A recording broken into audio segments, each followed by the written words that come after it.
Have you ever replayed a conversation in your head that hasn't even happened yet? Or when there's silence after you send a text and then your mind has already come up with 3 different versions of what that means and none of them are good? Or maybe you've found yourself bracing for something that might not go the way you think at a meeting tomorrow. This doesn't mean you've done anything wrong or you've been careless. You just were trying to be prepared.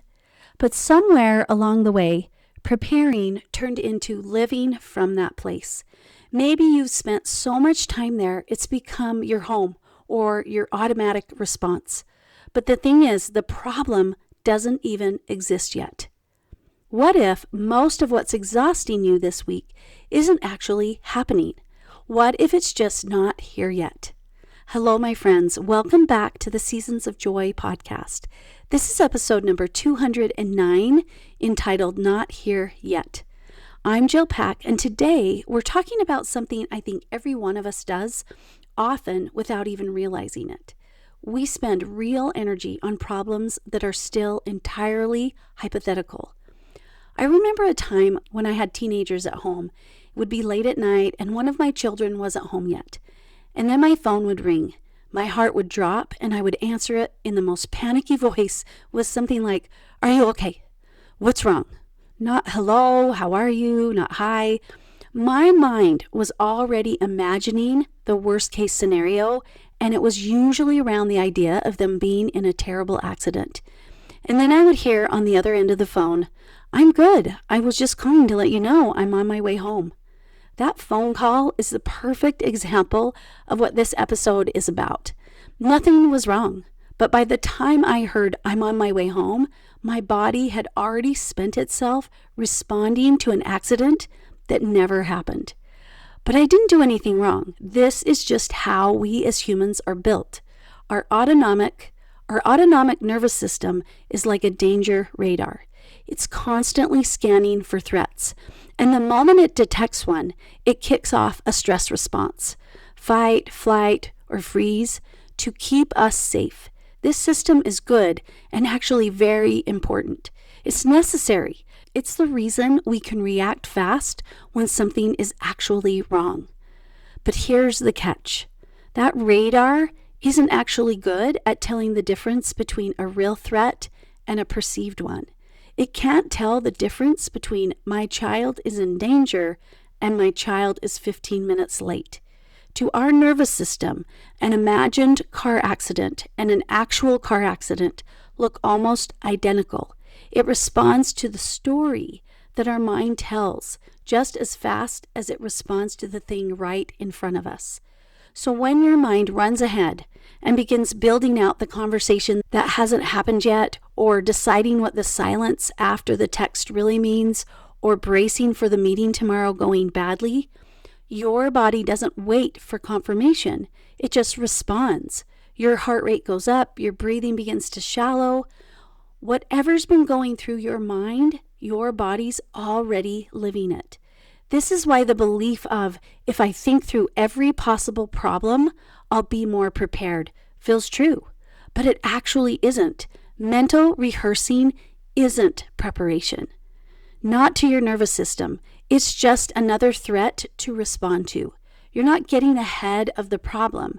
You're paying the physical cost of a crisis that doesn't exist yet. And many times it is one that never will. And the body can't sustain that. We weren't built for that. We were built for what I talked about a few episodes back, called peak and recovery. A real spike of stress comes, and then we return to baseline. What we're not built for is staying in that sympathetic fight or flight state for hours at a time over something that's still entirely hypothetical. This isn't being resilient. It's just exhausting. That phone call was one night, but this pattern doesn't only show up in single moments. Sometimes it becomes a pattern we live in over and over again. This is especially true for those of us who maybe are married or parents of adult children. Maybe someone we love is making choices we don't agree with, choices that feel risky or even dangerous to us. And because it feels dangerous, we do the one thing that feels responsible. We prepare for the worst by rehearsing the worst. We run the scenario in our minds, and then we brace for the call, the consequence, or the fallout. But all that rehearsing doesn't actually protect us. It just makes the present more painful when it doesn't have to be. Many of us live like pre-hurting ourselves will prevent hurting later, except it doesn't work that way. The hurt we're trying to get ahead of doesn't get smaller because we've lived in it ahead of time. We just end up paying for it twice, once in the rehearsing, and again if it actually happens. And if it doesn't happen the way we feared, we still paid the full price for nothing. This is the same nervous system pattern as the phone call, just stretched out over weeks or months instead of one panicked minute. Your radar is still doing the same thing, responding to the imagined version as if it has already happened, as if it's already real. It's just running in the background longer. So if your nervous system can't tell the difference between a real threat and an imagined one, you have to be the one who tells it. That's what this tool I'm going to share with you is for. So the next time you catch yourself rehearsing or bracing for the meeting tomorrow or deciding what the silence means or pre-living the worst with someone you love, stop and do this. It's called the pre-hurt pause. I want you to take note or just a mental note. You're going to divide into 2 columns. One column is the real right now, and the other is not here yet. And then you're going to begin sorting what's actually happening from what your mind has built on top of it. Here's what it could look like. Some examples. In the real right now column, you might have my child isn't home yet. And in the not here yet column, you may have they've been in an accident. Or maybe in the real right now column, you have I haven't heard back from them. And then in the not here yet column, you might have they're upset with me or pulling away. Maybe in the real right now column, you have someone I love is making a choice I don't agree with. And the not here yet column, maybe this is going to end in disaster and it's going to be unbearable. Or maybe in the real right now column, you have I have a hard conversation tomorrow. And in the not here yet column, you may have it's going to go badly and ruin everything. Notice that the real right now column is always simple and usually boring. It's just the facts. The not here yet column is where all the energy goes because that's the story. And stories usually have drama. The pre-hurt pause works because it interrupts the rehearsal before it finishes running. You're not telling yourself that the fear isn't real. You're just telling yourself the truth about where it is existing, in the not yet and in the not now. And once you can see that gap, your body usually softens, even just a little bit, because it's no longer responding to a crisis. It's responding to what's actually in front of you. So here's a question to consider. How much of your exhaustion this week came from what was real? And how much of it came from what you were pre-hurting yourself over? So what do we do with this? I want to take a few minutes to discuss what this actually looks like day to day. The moment you notice yourself rehearsing, whether it's the conversation that hasn't happened yet, or the meaning that you've assigned to the silence, or the worst case version of tomorrow, that's your cue. You're not trying to push the feeling away, but you just want to catch it early before it turns into a full inner movie that you are starring in. From there, you want to get specific. Don't just sit in the general dread. Name the actual thing. I haven't heard back yet. That is a fact. They're pulling away from me is a story.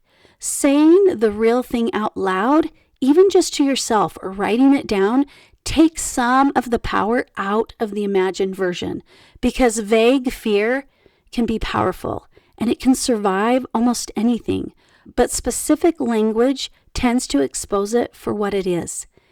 Then ask yourself this important question in this moment.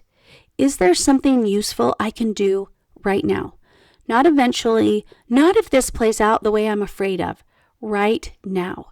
And if the answer is yes, go do that one thing.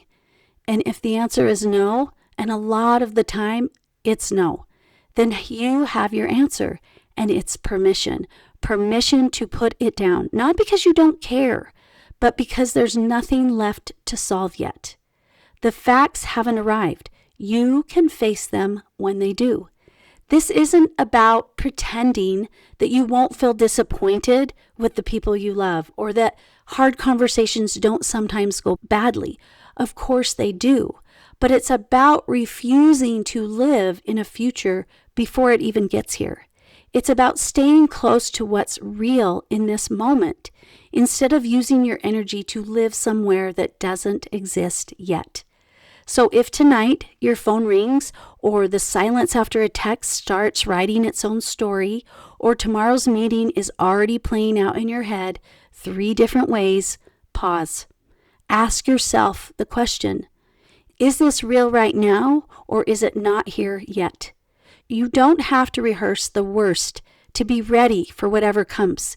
You don't have to pre-hurt yourself to prove you love someone, or that you take life seriously.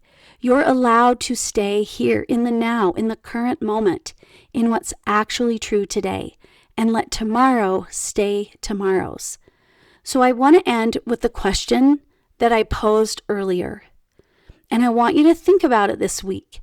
How much of your exhaustion came from what was real, and how much came from what you were pre-hurting yourself over? Think about that, and maybe you'd be surprised.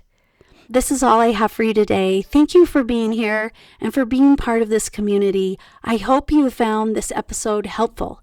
And if you did, would you mind sharing it with someone that you think might like it too? And if you want help understanding the pre-hurt pause better, let's chat. You can find me over at seasons-coaching.com. And if you'd like to learn more about the C.A.R.E map, which helps you see where you are so that you can create a path to where you want to go in your life, you can grab it at the link in the show notes. Again, thanks for being here, and have a joyful week.